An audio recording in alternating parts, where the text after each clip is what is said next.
As somebody who has been on the spectrum since I was 2 years old, I can tell you no autistic child, person, or adult shall ever be shot at. Good evening and welcome to Give Me a Break. I'm Jonathan Carmody. What you're about to see is very disturbing to every viewer that's watching, and we do let this stand. In Idaho, a 17-year-old who is autistic, he gets shot by the Idaho Police Department.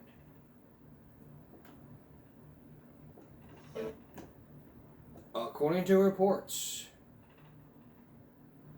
according to a video which you'll see tonight, he says he was declared brain dead, but witnesses say he appeared intoxicated and had a knife when he was approached by police, who shot him 9 times in his grandfather's backyard. The aunt told CBS News the teen had autism, cerebral palsy, and intellectual disabilities. Take a look from Inside Edition Digital.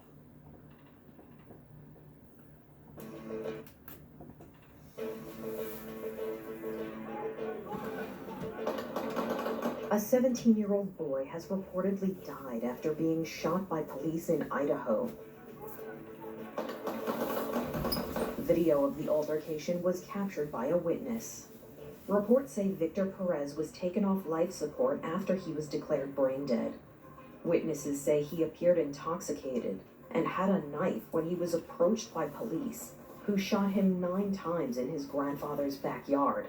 His aunt told CBS News the teen had autism, cerebral palsy, and intellectual disabilities. So we were trying to find a way to take the knife out for his hand. A neighbor who witnessed the teen wielding the knife called police. Male with a knife got hit in the head with a log by other male. Male is now on the ground, but he's trying to stop the other 2. Pocatello police officers responded, but when Perez seemed to charge at them with a knife, they opened fire. The chief says officers aren't always able to de-escalate a situation. In situations like this, officers must make decisions in seconds. They assess threats, not just to themselves, but to those nearby. In this case, 2 individuals were within a few feet of an armed, non-compliant individual. The risk was immediate, and the situation rapidly evolving. He says investigations into the incident are being conducted by a task force made up of independent agencies as well as internally. CBS reports the officers involved have been placed on paid administrative leave. Now the family is warning others. Be careful with the kids that have, or people who have autism. Probably not all officers know how to deal with somebody with a mental crisis. For Inside Edition Digital, I'm Mara Montalbano. And possibly no one knows how to deal with autism until it's too late.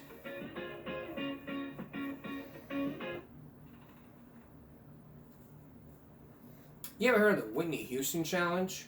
Take a look. It's an iconic ballad, Whitney Houston's I Will Always Love You.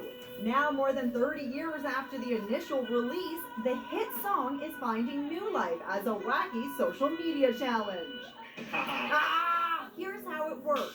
Participants try to slam an object at the exact moment that Whitney's dramatic break comes to an end.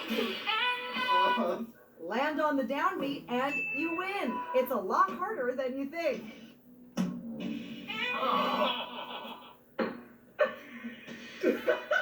This guy closes his eyes to try and feel the groove. And check out these office workers getting in on the fun. Even churchgoers are giving it a shot.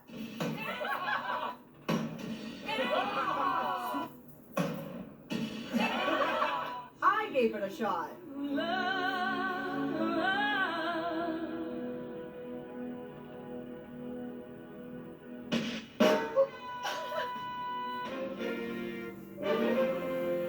It might seem harder than it looks, but if you give it a few tries, you might be able to give it a shot. Just like tying a tie.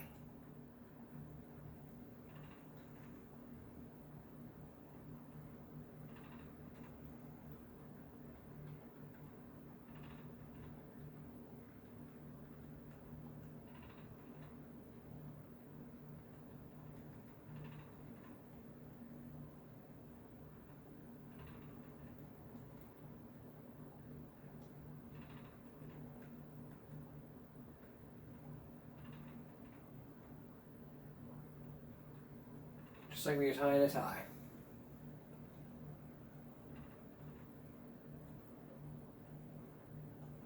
Alright guys, I get asked how do I tie a tie? TikTok dads got you. Holidays coming up, might gotta dress up. Lay that tie on your forearm like this. Easy way to do it, guys. Easy.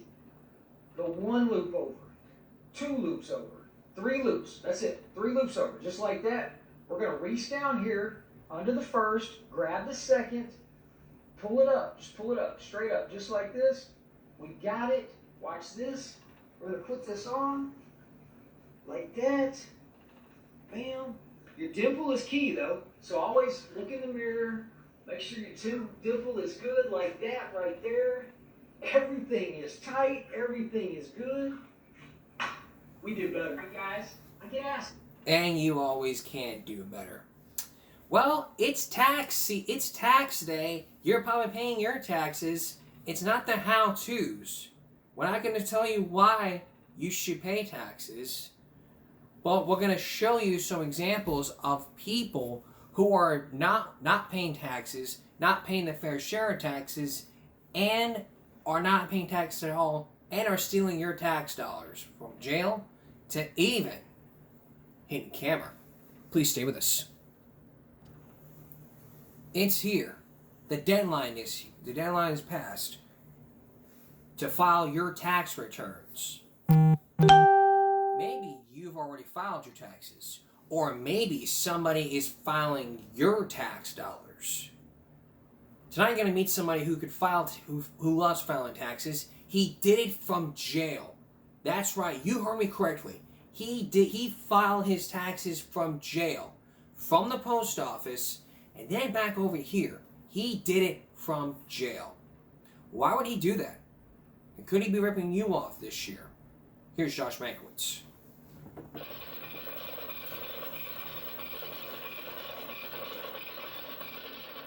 You work hard. You pay your taxes. And maybe one of these will find its way to you. A government tax refund. Now meet a man who has no real job and no real income, but he works hard at getting tax refunds and he's very good at it. His name is Rodney Archambault. Over the last 12 years, he's been stealing your money with both hands. This man showed him how to do it. That's all it takes is a blank form and a short pencil, and you can get a check back from IRS. And in turn, Rodney taught this man. It's surprising that it was that easy to do, especially through the federal government. But Rodney didn't stop with the federal government. He also went after state tax money, and he stole plenty of that too. It was like printing money for him for a while. Who pays for all of this? Taxpayers. You and me.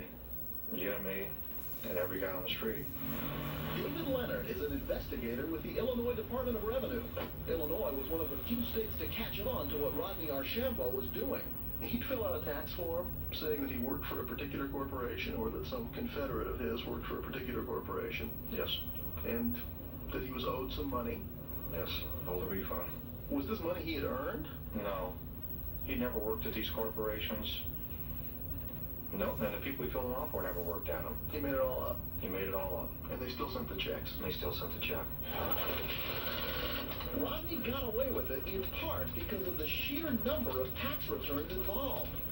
Just in Illinois, 5 million returns come in over a 90-day period. And there's just not time for most states to match up employers and employees before the refunds go out. And Rodney knew that. I think he had gotten away with millions of dollars. How many, I don't know. I don't think anyone will ever know exactly how much. Claude Williams is an investigator with the Texas Department of Criminal Justice. He's been tracking Rodney Archambault since the mid-1980s. Actually, tracking is probably the wrong word, because Claude knows exactly where Rodney is. So does the IRS. So do at least 24 states that he's stolen from. Rodney Archambault is in prison, and he's been there for the last 12 years, ever since he was arrested on robbery, drug, and kidnapping charges and sent to a Texas jail. It seems hard to believe, but Rodney's entire scheme to file phony tax returns has been carried out from behind bars. How is it But a guy who was under lock and key was able to commit a crime of this magnitude while he was in jail. Well, it's a very simple crime. It's easy to do, and it's easily done through the mail. It can be entirely done through the mail. Through the mail, Rodney wrote to the IRS and state tax departments and received blank tax forms, wage statements known as W-2s, and preparation booklets. Using the typewriters at the prison law library, he filled them in, claiming wages he never earned and taxes he never paid. Then he mailed them out and waited for the refund checks to come back. These are blank W-2 forms. And he had them in his cell? Yes. There's enough forms there for a small corporation. He filled them out in jail? Yes. He sent them out from jail? Yes, he did. He got the money back in jail? Yes. And nobody stopped him? And no one stopped him. Nobody said to him, what do you need that for? It should have set off bells and whistles in prison. They didn't. Prisons routinely screen all inmate mail for drugs, weapons, or escape plans, but not for tax forms. And Rodney wasn't the first inmate to figure that out. It was raining money. 15 years ago, Paul Young discovered that bogus tax returns bring in real profits. Money started coming in, and it looked like that there was going to be no end to it. What was the attitude of the inmates when the checks started coming in? I mean, they must have known. Wow. They must have known it was illegal. Yeah, they knew it was illegal. Of course they knew it was illegal. And could add time to their sentences. Right. But if they're already doing 99 years, what are they going to add? In Young's case, it was another 15 years. It was Young's scheme that was passed on to Rodney Archambault. And it wasn't long before Rodney was sharing his good fortune with other inmates. I know how to do it. He showed me how to do it. Owen Smith met Rodney in Houston when both were small-time crooks. Soon, Rodney was showing Owen how to commit big-time fraud. What came my way might have been up close to 100,000. What also came his way once he got caught were 3 more years in prison. Claude Williams of the Texas Department of Criminal Justice says Owen Smith and Paul Young weren't alone. The number of inmates involved grew like a chain letter. When I was investigating it, I had a list of over 400 people that was involved in the scheme, and the only thing that I was investigating was the Texas Department of Criminal Justice connection. Hundreds of inmates? Hundreds of inmates. And they had a manual, a kind of roadmap to greater larceny. We won't read you all the steps, but they're simple enough for anyone to follow. Step 1, ordering forms. Step 2, ordering employer identification numbers. Step 5, preparing your 1040 long form. Step by step. Can't miss. Check no on the presidential election campaign fund. Check the very last entry on the last page. That's all you need to know. Good luck in getting the government out of their money. Is that what he did? That's what he did.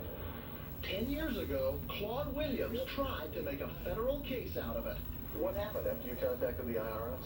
Well, initially nothing. This was federal tax money this guy was stealing. Why did they jump on this? I think they were embarrassed by being beaten by inmates sitting in their cell using the mail to make a lot of money. There's no glory in prosecuting an inmate that's already incarcerated. It may be that the IRS is embarrassed and doesn't want to talk about how easy it is for federal and state prisoners to get their hands on your tax money. We asked the IRS for an on-camera interview, but all we got was a letter telling us that Rodney Archambault was eventually caught, tried, and convicted. The IRS also claims they're getting better at detecting refund fraud.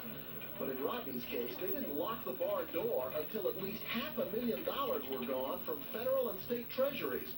By 1988, when the IRS finally came after him, Rodney had been at it for 5 years. They couldn't get the money back, but they hit Rodney with a 25-year sentence. That didn't stop him. While he began his scheme in a Texas jail, he kept it up at each stop in the federal prison system. From Memphis in 1989, to Phoenix in 1990, Lompoc, California in 1991, to Leavenworth in 1993. By then, Rodney had said goodbye to federal tax tax fraud and moved on to state tax departments, multiplying his potential for profit. At the time, 40 states had an income tax. The Treasury Department's not going to run out of money, but he was burning every state. He could tell you which state, how long it took them to send a refund. To target the states, Rodney needed an organization outside of prison as well as inside. People who could open post office boxes for him, cash the refund checks, and deposit Rodney's cut in his prison bank account. Now, I do know that he had a network of in-laws and outlaws all over the United States. One of those outside contacts was Maria Garcia, the mother of an inmate Rodney met in a Texas prison. Maria joined the network of people outside of prison who had a piece of Rodney's tax scheme. With Rodney's help, Maria filed false income tax returns all over the country. Illinois sent Dave Leonard to investigate. This is Maria Garcia, Illinois. Yeah, she claimed, for instance, on this one, a refund of like $851. This is Maria Garcia, Kansas. She's getting $983 from them. Yes. Oregon, she's getting $1,042. Yes. This is Maria Garcia from Hawaii, $1,494. Maria Garcia doing pretty well. Works in a lot of states. Did Maria Garcia ever live in Hawaii? No. Did she ever live in Oregon? No. Kansas? No. New York? No. These are all fake. She cashed the check. We sent Rodney a share. Those are different states. Rodney kept careful logs of which states he went after and how much was due in refunds. Illinois' refund for that year was $838. But the tax business became so big that Rodney Archambault and Maria Garcia had trouble remembering who they'd stolen from. They spoke mostly by phone, and federal prisons tape record those calls. What I need to know is this. Do you remember that list I made up for you? Do you still have that with all the ones we did? And which one do you think I can do right now on you, for example? I remember I told you I had Kansas, West Virginia, and I think I got Delaware, I think Ohio, New York, South Carolina, Hawaii, and I got a Utah, Minnesota, Maryland, and I think I'm in Philly. Which ones did you have problems with? We had problems with Rhode Island. Even though the Bureau of Prisons monitors inmate conversations, somehow no one figured out what Rodney was doing. He filed another 5 years of phony returns from his prison cell. Although many states suspected something, only Illinois took Rodney's case to postal inspectors and then to federal prosecutors. I was surprised at his boldness. Assistant U.S. Attorney Byron Cudmore prosecuted Rodney Archambault and Maria Garcia in the Illinois case. Is this guy smarter than the system? He has learned how to manipulate the system to commit his offense. He's a career criminal. He likes being in prison. He's developed this scheme because it generates money, and money in prison, and money is power, money is sex. Rodney didn't want to be interviewed, but told Dateline by phone that the government's tax money did make his life in prison much more comfortable, but says he doesn't like it there and wants to get out. His actions suggest otherwise.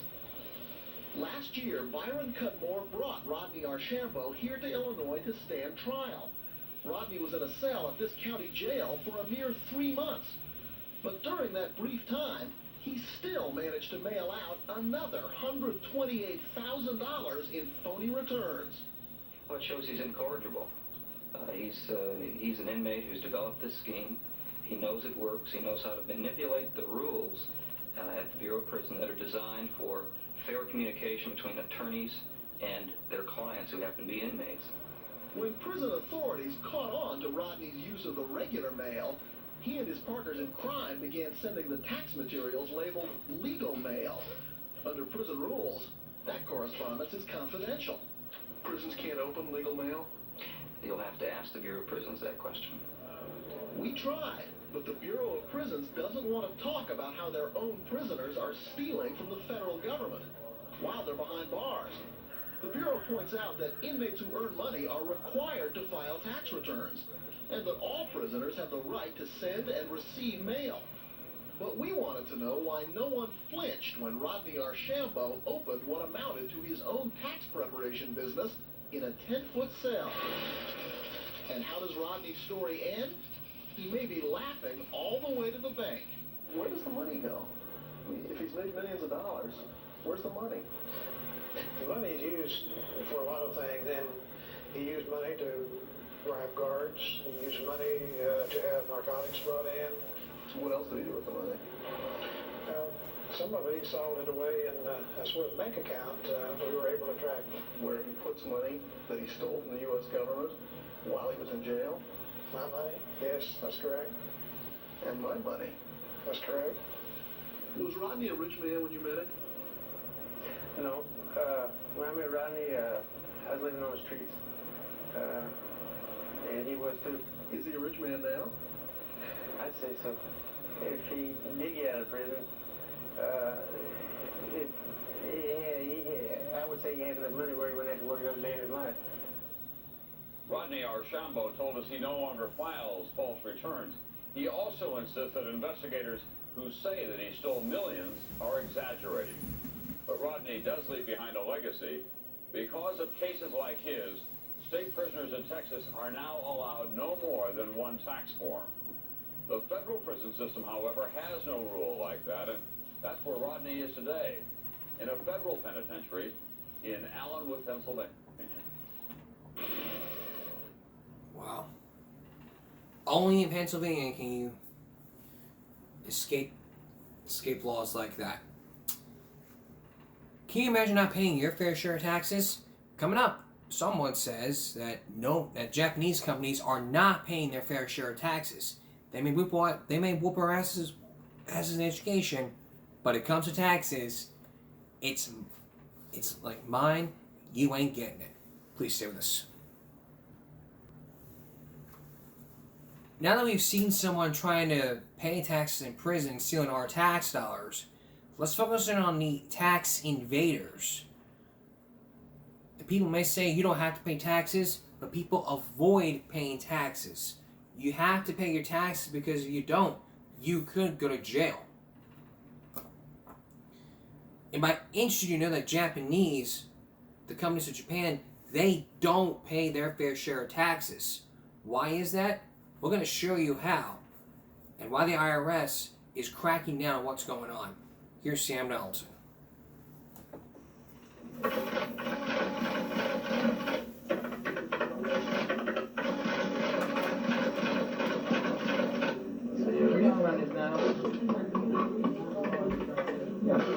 Paying taxes has never been fun. But lately it almost seems worse.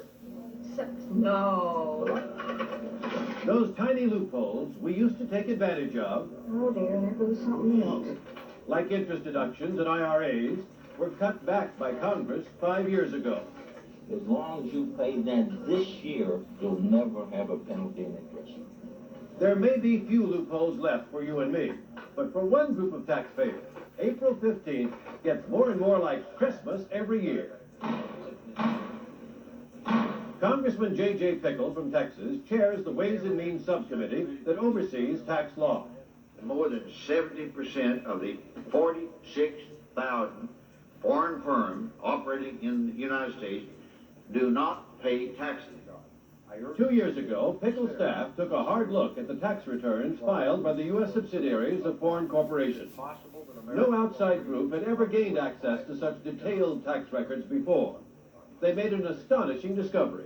It's hard to believe that a McDonald's hamburger fast food employee is paying more federal taxes than these billion-dollar corporations we've got. Now, that's not right, but that's taking place. The committee staff's analysis found American corporations declare an average of $5 to $10 in taxable profit on a $100 sale. But the U.S. subsidiaries of foreign corporations tell Uncle Sam they make only $1.36 on a $100 sale. If that shocks you, listen to this. The U.S. subsidiaries of Japanese corporations, which are among the world's most successful companies, claim they only make 46 cents. And that's all they pay taxes on, if they pay taxes at all. In just one 4-year period, the assets of Japanese-controlled U.S. corporations rose sharply. Their revenues rose even faster. Yet at the same time, their taxable income actually went down. In looking at these massive sales by the Japanese in the American market, and the fact that they are only claiming that they are making a taxable profit of about 0.1%, you have to come to the conclusion that they are either tax cheats or the world's worst businessmen. And I don't think they're the world's worst businessmen. Congressman Duncan Hunter is the head of the Republican Research Committee. There was a pervasive, effective, and consistent attempt by Japanese corporations to evade taxes. And in a big way. Absolutely. Tax evaders in a way that affects every man, woman, and child in this country, because we are paying the taxes that they should be. And exactly how much does that come to? We're probably losing upwards of $30 billion annually. $30 billion a year? $30 billion. When you look at where the money was earned and who got the taxes, something just doesn't add up. Take a successful company like Sony, for example. It claims that about 70% of its sales are made overseas. Yet when it comes to taxes, Sony paid about 70% of its taxes in Japan. Now, how is that possible? We asked a noted tax expert, Professor James Wheeler of the University of Michigan. That suggests to me that either the Sony sales are about 4 times more profitable per sales dollar in Japan than they are in the rest of the world, or that there's some type of tax shifting, tax allocation, transfer pricing games being played to get the income back to Japan. Transfer pricing, the primary scheme by which foreign companies evade paying U.S. taxes, works this way. Say a Japanese auto company manufactures a car in Japan for $10,000. Normal sales practice would be to sell the car to its U.S. subsidiary for, say, $12,000. And the U.S. subsidiary might then sell it to the dealer for $15,000, making $3,000 on the sale. But if the manufacturer instead sells its car to its U.S. subsidiary for $14,900, it has transferred almost all the profit back to Japan. And its U.S. subsidiary can tell the IRS it made next to nothing. That's transfer pricing. It's slick, but it's something more. The tax code in the United States does not allow transfer pricing of the magnitude that we're talking about. So, in fact, it is illegal in this country. Kevin Kearns, an international trade analyst for the Economic Strategies Institute, a think tank supported by U.S. Business and Labor, says it's difficult to prove illegal transfer pricing. Case in point, the IRS audit 10 years ago of Toyota and Nissan. The IRS suspected them of deliberately manipulating sales to their own U.S. subsidiaries through transfer pricing to avoid up to $10 billion in U.S. taxes. The problem was in getting the evidence. You can march into the subsidiary's headquarters, a Japanese corporation subsidiary in the U.S., but where are the good records, the records that really count? They're back in Tokyo. So they went after them in court. And the court battle lasted several years, and finally the answer comes up: the dog ate my homework. What do you mean? These tax records, they've been destroyed, or they don't exist, or we can't find them. Those tax returns are returned. Professor Wheeler, like many at the IRS, is upset by Toyota's stonewalling on the document. Because it couldn't get the evidence, the IRS settled the case for a reported $600 million, less than 10 cents on the dollar. But what really makes Wheeler angry is the fact that the settlement included no penalty. There are many millions of Americans who pay penalty on their individual income taxes, and they hardly ever waive, not for individuals. And here's a corporation that owed $600 million for underpaying their tax, for cheating on their taxes. And they were assessed no penalty. They were assessed interest. However, the interest is deductible. They were able to write that tax amount off against their next year's filing here in the U.S. And back in Japan, the Japanese government gave them the full amount of money that they paid in taxes in the U.S. They have learned that there's no reason for them to pay taxes. There's no incentive for them to pay taxes. They can get away with it, and they are doing it. Is it a case of these foreign subsidiaries just sort of thumbing their nose at the IRS? Yeah, I think they are.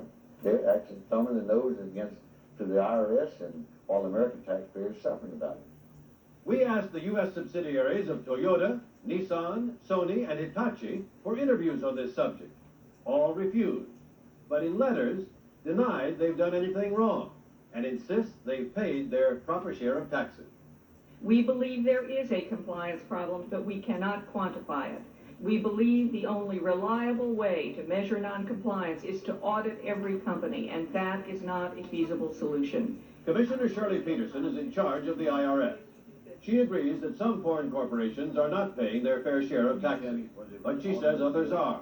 The law forbids her to name names.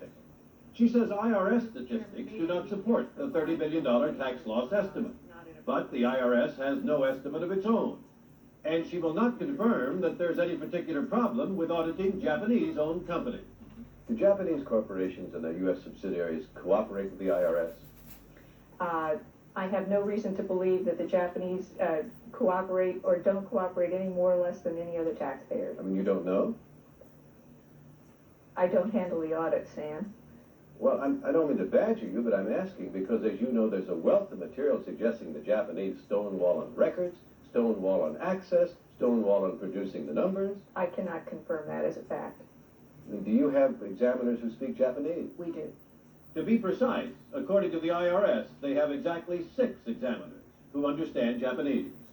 And this next year, they're going to put on another 50 or 100 examiners. That won't cut the butter. The problem is this. The foreign corporation will send in 500 accountants and lawyers, and a lot of them are big, major United States firms that they've hired to delay or slow down the process. It isn't a fair fight because IRS right now, they're simply outgunned and outmanned. Auditing a Japanese corporation is not a simple job. Hitachi, for example, is currently being audited by the IRS. But which Hitachi do you look at? Hitachi is not just one company, but a vast maze of operating units, subsidiaries, and affiliates, over 650 in all. Many located in countries like Malaysia, Brazil, the Philippines, and Singapore, countries that have special tax agreements with Japan. Consider Singapore. Many of the major Japanese automotive and electronics companies have affiliates in Singapore. Hitachi alone has at least 15. Now, Singapore gives these companies a tax holiday through a tax-sparing treaty with Japan. Sparing is perhaps the nicest way to describe it. It's a lot like laundering money. It's almost the same thing, in fact, except as opposed to moving money around from one account to the other, you do it through the movement of goods across borders. Here's how it works. Let's say a Japanese electronics company makes a stereo component in Tokyo and sells it to its Singapore affiliate. Say it costs $90 to make, they charge the Singapore company $100 for that item. The company in Singapore sends it to the U.S. subsidiary of the Japanese company. They put a label on it and put it in a box, and maybe they tighten 2 screws. They sell it to the U.S. company for $200. The U.S. company then turns around and sells it not for $400, but for $200. Why? They don't want to make a profit. They want that profit to be located in Singapore. Why? Because, remember, that new factory was given a tax holiday in Singapore for 15 years. That means no tax at all. But there's more. And what happens back in Japan? Well, according to the tax-sparing treaty, the Japanese government gives a $100 credit for that $100 that's supposed to be paid down in Singapore. But it doesn't have to be paid because of the tax holiday. So you wind up with no U.S. taxes paid, no taxes paid in Singapore, and a $100 tax credit in Japan. It's a system any businessman would love. You can't beat it. What is most important is the fact that the amount of loss, Mr. Chairman, is increasing. Schemes like that might be news to you, but they're not to Congress or the IRS. The problem has been in trying to stop them. The funny thing is the IRS has testified before the Congress that they don't have the personnel, they don't have the skill, they don't have the language training to get into these Japanese companies and really understand what's going on. And you know who they go after? I mean, they have to raise revenue, we have to run a country, we have to run a government. They go after you and me. But if the Japanese are getting away with murder by not paying their fair share of taxes, why doesn't the U.S. government lower the boom? Well, I think, actually, Sam, the U.S. government is the problem. The Treasury Department is afraid that the Japanese won't show up at the next bond auction, that they won't buy U.S. debt, and The federal budget deficit can't be funded. They say that IRS drags its feet, and one of the reasons it drags its feet that you're simply afraid to offend the Japanese. Sam, that is nonsense. It is? We do not audit any taxpayer on the basis of its ethnic background or origin. That would be wholly inappropriate. Well, wait a moment. I wasn't suggesting that because we're dealing with Japanese corporations that it was an ethnic matter, but they happen to be among the greatest offenders. How do you know that? I mean, what basis? Well, you challenge that data which says that the Japanese corporations evade more in taxes in this country, Sam, corporation for corporation, than their counterparts? Sam, if the evidence falls out, we will go through the individual returns as appropriate, and they will be audited. Commissioner Peterson says audits of foreign corporations have been doubled recently, from 1,100 to 2,500. That's out of 46,000 foreign-owned companies doing business in the United States. Congressman Pickles says that's not good enough, that even more is at stake here than the money lost to the Treasury. Every dollar that they avoid here, that means that they take back over there and they can spend that money on research and sales techniques and everything else, meaning tougher on us. So when we hold off acting, we just make it better and easier for them. And that's why we need to have some action. So the more the Japanese avoid taxes here, the more money they have to put back into the kind of research that will help destroy American businesses. Absolutely. That's obvious, and that's what's happening. IRS Commissioner Peterson insists she now has all the laws necessary to do the job of aggressively collecting these taxes. She asks the public to withhold judgment until the present audits are complete. It's worth noting that the states have a stake in all this. It's been estimated that the states lose $5 to $7 billion annually because foreign corporations aren't paying their fair share. And the American taxpayers, who have to make up the federal tax gap, have to dig down and make up the state tax gap as well. Still ahead, survival tips for the 90s. The most vulnerable one there is the one. That's obvious. Yes, sorry about that. IRS Commissioner Peterson insists she now has all the laws necessary to do the job of aggressively collecting these taxes. She asks the public to withhold judgment until the present audits are complete. It's worth noting that the states have a stake in all this. It's been estimated that the states lose $5 to $7 billion annually because foreign corporations aren't paying their fair share. And the American taxpayers, who have to make up the federal tax gap, have to dig down and make up the state tax gap as well. Basically, pay your fair share of taxes, and if you don't, you're going to wind up getting in trouble. Everybody just do your share. When we come back, you're going to meet a group of people who say you don't need to pay taxes. Now, why would you not want to pay your taxes? Please stay with us. Welcome back. Tonight's a very important Give Me a Break because it is tax day. Now, you may be sitting there saying, well, I don't have to pay taxes. You have to pay taxes because it's required by law. You're about to meet somebody, now you're about to meet some people who say you shouldn't be paying taxes. But before you start trusting this group, you need to listen. You got to listen to what Lynn Scher has found in this report. So here's Lynn Scher. Meet Philip and Marlene Marsh. They don't pay income taxes and don't think the rest of us should either. Our mission is to put the IRS out of business and teach people to overcome their fear of the IRS. We have a $1 million reward for anyone that can come up with any law that says anyone has to file a tax return. It does not exist. It doesn't? So why are we all adding up our deductions this time of year? What do the Marshes know that we don't? Mike McConnell back with my guest, Mr. Philip Marsh. Philip Marsh founded the Pilot Connection Society. Just to recap, you've not paid taxes in at least the last 15 years. The Pilot Connection Society is a group that preaches there are no laws ordering you to pay taxes on your income, so you can simply opt out of the tax system. They call it untaxing. The message is part religious, part patriotic, and they claim legal. The American people have to wake up and take their government back because we, the people, are the government of this country. Federal investigators call Pilot the biggest nationwide tax evasion scam in the country, whose underground membership is estimated to be more than 10,000 and growing. When 2020 attended a Pilot Connection lecture in Nevada with a hidden camera, about 30 people showed up. Last year, in the entire United States, the Internal Revenue Service got one conviction for local failure to file.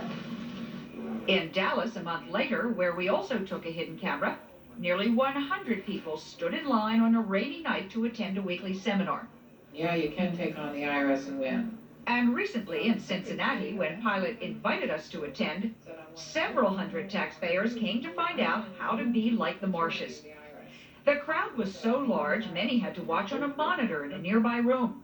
Federal Reserve owns it all. They listened to hours of allegations and conspiracy theories, heard the fine print in the IRS code translated into seemingly logical reasons why no one is obligated to the IRS. And whenever the lecture rambled too far from comprehension, Marlene would inject her sales and marketing pitch. You know, if they had a law, how come they go in and steal money out of your checking account? How come they harass you? How come they use guns? How come they use force? How come they're worse than the mafia? But there is a price for all this advice. The Marshes don't want you to pay the government, but they will gladly take your money. Attending a lecture costs $20, and you're encouraged to purchase their books and newsletters. But to get the material to learn how to untax yourself, you'll have to spend more than $2,000. We bought one of their kits, and here's what we learned. Step 1. Make all your purchases in cash or money orders. No checks or credit cards to leave a paper trail. In fact, we used a money order to buy the kit. Pilot says that way the government can't learn of your interest in the group or their income. Step 2. Get rid of your Social Security number. Pilot teaches that by having yourself reclassified as an American national, they even provide a sample form to do it, you can escape the system and the IRS can't find you. Step 3. Change the withholding status on your W-4 form so that no money is deducted from your paycheck. Step 4, the most important step. Establish a trust fund and place all your assets, bank accounts, titles to your home and car in it. A trust is a legal means to hold and manage assets, normally under the control of someone else, a trustee. If you give your money to a trust, you're not responsible for its taxes. At the Dallas seminar we attended, they even urged us to use Pilot Connection contacts at banks and law offices. Now, what you do is you wait until you get a bank account name your trust and such before you decide to close out your existing bank account. One person I recommend you call is Harmon Taylor. He's a Pilot Connection member and a lawyer. All these steps, according to Pilot, mean you are no longer paying any money to the government, and you're no longer traceable through the Social Security system. You've effectively disappeared. Even if you hadn't, say the Marshes, it wouldn't matter. When you get an IRS assessment, people go into panic and think they have to pay it. Not true. Not true. If the IRS tells you you owe money, you don't have to pay. No, man, they don't have the authority to tell you you owe money. Okay? It's a voluntary system. Pilot Connection Society, who may direct your call? The nerve center of the operation is in Stockton, California, where a staff of paralegals fields calls and researches IRS codes, while Phil comes up with the overall concepts. And I think it's going to be a fabulous meeting. Like many successful business people, he and Marlene offer an added incentive to satisfied customers. For $10,000, you can buy a franchise and spread the word yourself. They claim 300 such franchisees, which, added to their regular members, means the Marshes have earned at least $10 million, unreported dollars that are of great interest to the government. The IRS wants its share and has vigorously gone after Pilot and its assets. Twice in the past year, agents have raided the Marsh home and removed cartons of business records. They've also confiscated material from 2 financial planning businesses believed to be affiliated with Pilot and several franchisees across the country. According to the search warrant, they are running an ongoing criminal enterprise, advocating a money laundering scheme using offshore banking organizations to conceal the source of their funds and taxable income from the Internal Revenue Service. Authorities have claimed you are running, let me quote here, the biggest tax evasion scam in America. Well, I can call you an elephant, but it doesn't make you one. And we are not tax evaders, we are tax avoiders, a totally legal position. The IRS tells you that the tax is voluntary in every document they publish, including the 1040 instruction booklet, and then turn around and tell you, yeah, it's voluntary, but of course you've got to volunteer. Give us a break. Keep in mind, none of the steps in the untaxed package is illegal on its own. But when taken together for the purpose of dodging the IRS, they can make you a criminal. Ellen Murphy is a spokesperson for the IRS. Illegal tax protesters make arguments like that are really semantics. The Internal Revenue Service administers a law in this country that is a voluntary self-assessment system, but it is not an optional system. You don't have an option to pay. Where is it written that you don't have an option to pay? In the Internal Revenue Code, Title 26 of the U.S. Code, which was enacted by Congress. What, if anything, can you tell me about the Pilot Connection Society? Basically, we're talking about a illegal tax protest scheme that makes some of the same arguments that have been being made for the last 30 years.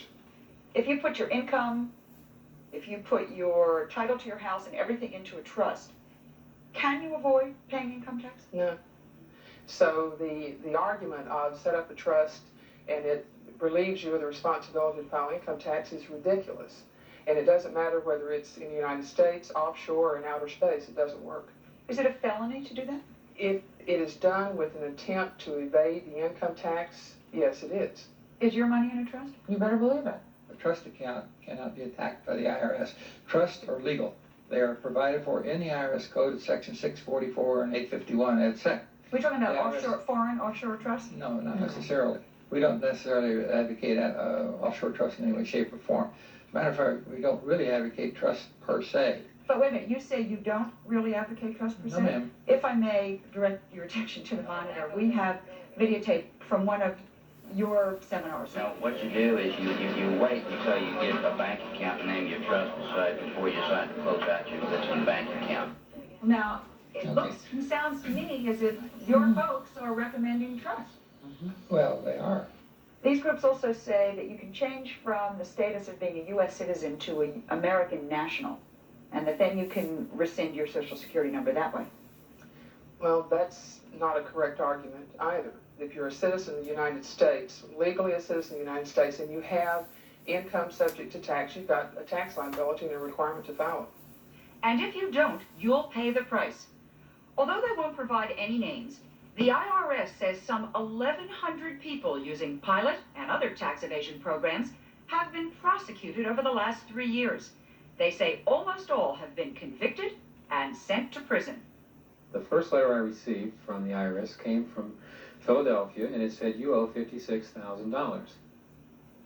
Please remit the check. Bob Sherman is trying to avoid jail after 2 years with Pilot.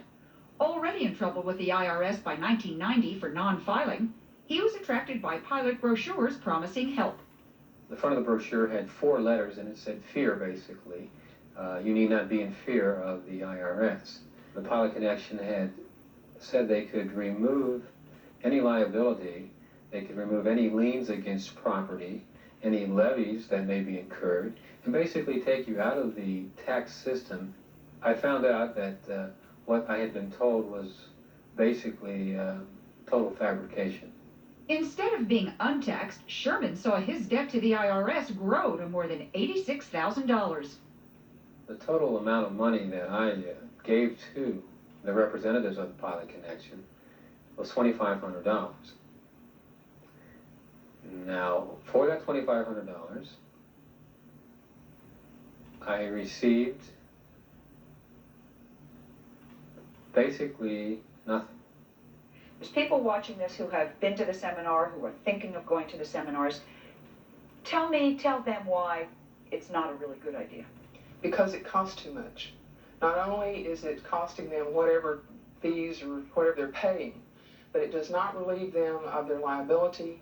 It exposes them to interest and penalties and the potential for legal costs to defend themselves. It's just not worth it. It doesn't work, and it's not worth the effort. And to the charge that you are giving people bad information, that people are going to incur major penalties and may even go to jail, your answer is? They only use FEAR, ma'am. False evidence appearing real. They're lying. it's not true. If they were going to stop us, why didn't they stop me 11 years ago when I started? Or somewhere in between. I'm getting bigger and bigger all the time, and they can't stop me because I'm not doing anything illegal. What we've seen through the years in the illegal tax protest schemes are that some people know exactly what they're doing, and they lead others astray, and some people are making they're making mistakes. I don't know how innocent they are, but they're making mistakes, and they're being hoodwinked by people who are out to make money, period, end of story. Well, okay, look, here they are on this program, and they say it's illegal. The other folks say it is illegal. If it's illegal, why aren't they in jail? Well, they say it's legal. The IRS says it is absolutely illegal. The IRS also says they are just beginning their investigation, and that takes a long time. Don't forget, these people have very few records. So their income is not all recorded. So it takes the IRS a long time to go through it, but they claim they're going to get them. What about people who have done this? Have they gotten away with it? Some of them have, but you know, the IRS told us that if people will come forward, just because they've been at one of these pilot meetings doesn't mean they're necessarily going to go to jail. If people will come forward, they say, and help them with the investigation and work with them, like Bob Sherman, the victim we showed you, then they'll be all right. It's the Marshes who they're really after. But look, if individually each step is legal, you stick them all together and it's illegal? Because the purpose is to evade taxes. You cannot, in this country, not pay taxes. You cannot not report your income. And when you take it together, that's what the package is. That's what they say they're doing. That's what's illegal. Individually, in some circumstances, you can do it. Altogether, it's illegal. Against the law, you will go to jail. There's a new one every week. Thank you, Lynn. It's illegal. Do that, you're going to jail. Still ahead? Actually, we're going to take a break. We'll be right back. So far we talked about doing your taxes from jail, not paying your fair share of taxes, and avoiding taxes in order to get away with it and not get arrested. Now we're going to focus in on why you should not be pranking your parents when it comes to the IRS. Oh God, it's got funny written all over it. Charles Green, aka Grandpa, is very familiar to y'all if you're a YouTuber. He has a bunch of videos, and one of those videos is saying like, in one of those videos is claiming like, this was back in 2011. This got 2.1 million views, and was also on World's Dumbest. Dunkin's $6 meal deal, sausage, egg, cheese, medium coffee, and 6 delicious hash browns, only at Dunkin'. Better, faster, cheaper. You can only pick two, right? Well, Finn... Grandpa thinks he's getting his income tax in. Coming up, I wonder what he's gonna think when he gets this in the mail. Mother, I made some fake papers from the IRS. Just play along and make Dad think he's getting audited. Yeah, I get it, Michael. He's gonna throw a fit. Mom, what I want you to do is about midways, I just want you to say you got a call from the IRS. That I had one? That you got a call from the IRS looking for Dad. Say there was a mistake in his taxes. You do it right? You have to tell him I can't do it. Tell me what? I just went back to work off of an injury. I don't need to be re-injured. Nothing. What are you talking about? Nothing. I'm not telling If you got something goddamn tell me! Relax. There's somebody walking on the street. There's always gonna walk over the goddamn street around here. Well, we got a letter today. I'm going to get a mail. What the fuck? Dude, you relax. It's important and you need to read it. Well, give me the motherfucker. Hey, this motherfucker's my alright.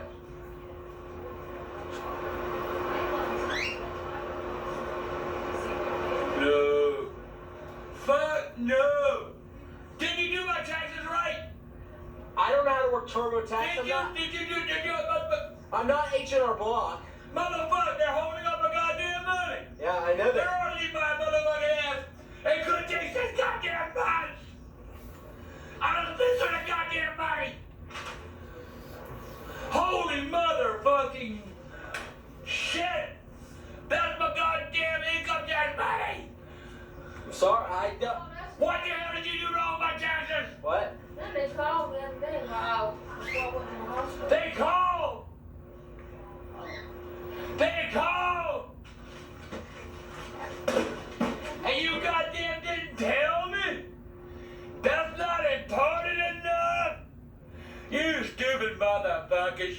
son of a bitch, you can't fill out goddamn taxes.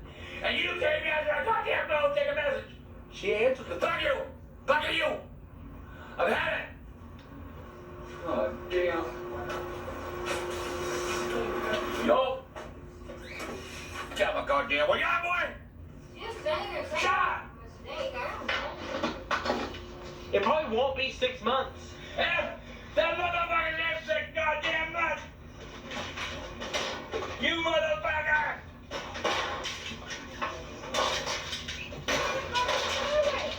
Father!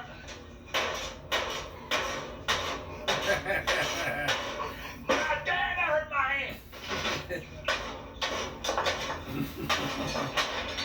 Fuck goddamn IRS! What are you going for, mine? Dryer 2 now? Goddamn! What I'm fucking doing? Man, fuck, I don't give a shit. God damn, that hurt! What are you doing? Oh my god. Fuck this goddamn thing!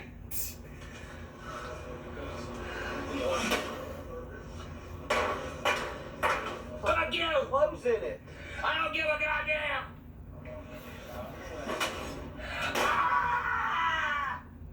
He got mad at us whenever I ain't going to goddamn! Oh my god. Money!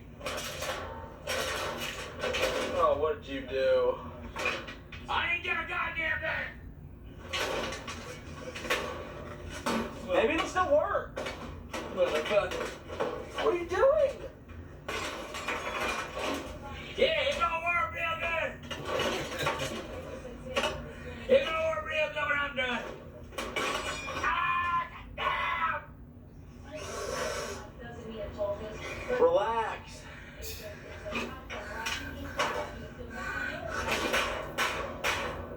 You've already ruined that. You can still use this. You know that I goddamn taxes, motherfucker! It's your goddamn fault! 6 months! 6 fucking months! Relax. It was a prank. Break my motherfucking ass! It was a prank. That was from my IRS! I made it on the computer. The motherfucker is internal fucking revenue! Internal revenue! I made this. What else did I gotta get there? Nothing. What am I gonna do when I done spend most of that money? I done spent most of that money. asshole. It was a prank. I done spent most of the money. It was a joke. Give me a goddamn heart attack. It was a joke. Well, no dryer. What are you going about for? Cause you broke my goddamn drive. You just stomped on it. I ain't get shit. Prove it. It was a joke. It was a prank. I made it on Photoshop. And I printed it.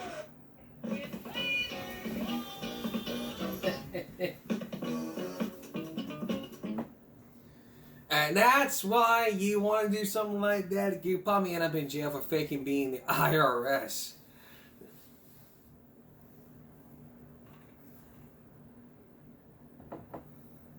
Now, World's Dumbest can even top that off. God thinks he's getting his income tax in. Michael has decided to play a prank on his father by mocking up a fake letter from the IRS. So we got a letter today. I'm not gonna get a mail. What the Dude, you relax. It's important and you need to read it. Who are you giving about?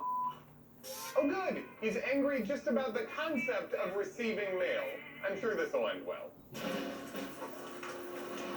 Here's no IRS. No. No. Did you do my taxes right? I don't know how to work TurboTax. Did I'm you? not. Mother holding up the money. Yeah, I know that. Where are you, my mother ass? You told me my big brother was a write-off. It's not a write-off. I'll kill you. Yeah, we got boy. Damn right. You mother. Yeah.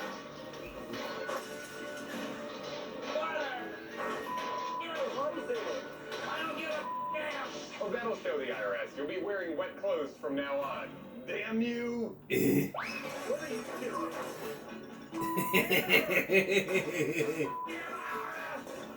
want a piece of this?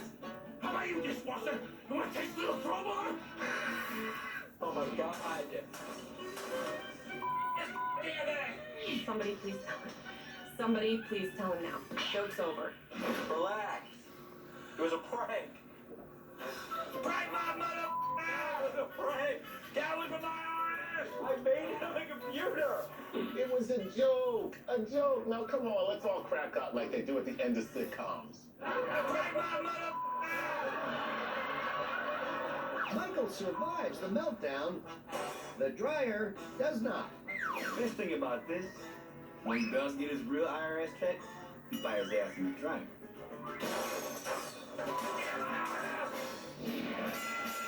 Damn. And that's why you don't fuck with the IRS. If you don't pay your... So, when we come back, we're going to do a little review. And even then, you'll think twice the next time you're filing your taxes. If you plan on filing...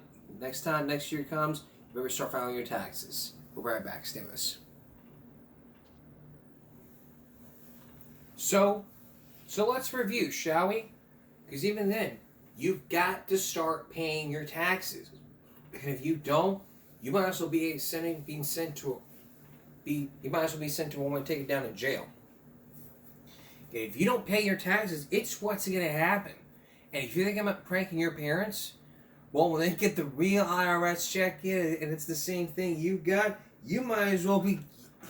You as a child might as well be living in the basement, or even better, they'll make you build a shed, like what Corbin did, and make you sleep in that shed outside. And even if it was your husband's idea to prank your mother, you would still be sleeping out on the street. And it would also be like this: you can either cook something or go out on the street. That's exactly how it would be. You can either cook something or go live out on the street.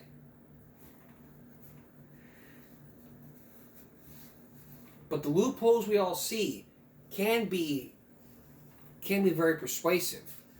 We take advantage of we see those loopholes and we try and take advantage of those loopholes.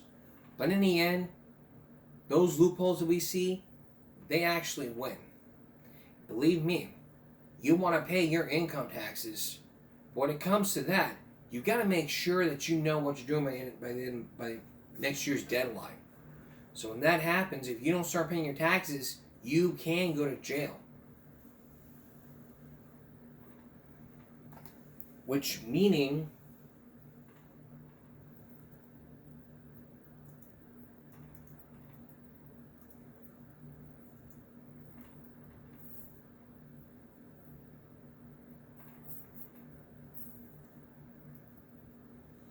can carry a sentence of up to 1 year in prison and a fine of up to $100,000. So you better, if you're trying to put that money aside for your child's college future, it better be saved with some bail money if you decide not to pay your taxes. You've got to pay your taxes, and if you just start doing it, you're going to end up going to jail either way. Because really, you've got to start paying your taxes. You get away with it, that's your choice.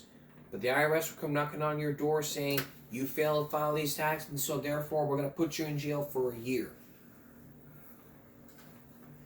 And clearly, it's not like the end of the world. It's like Christmas every year. So therefore, what you got to understand here is this. You don't pay your taxes, you go to jail.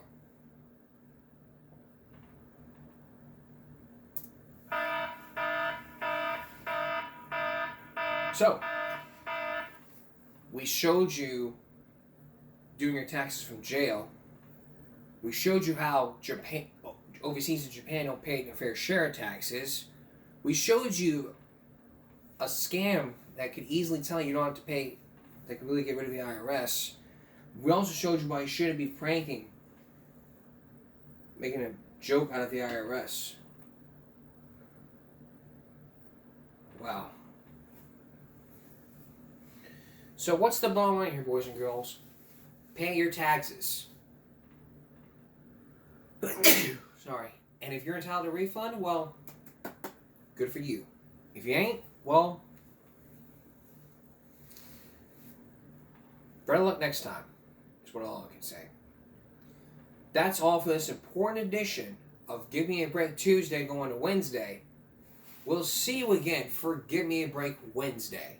For all of us here at YouTube and Give Me a Break. And before I go, the only reason I wanted to do this was to give you some pointers about why you should be paying your taxes.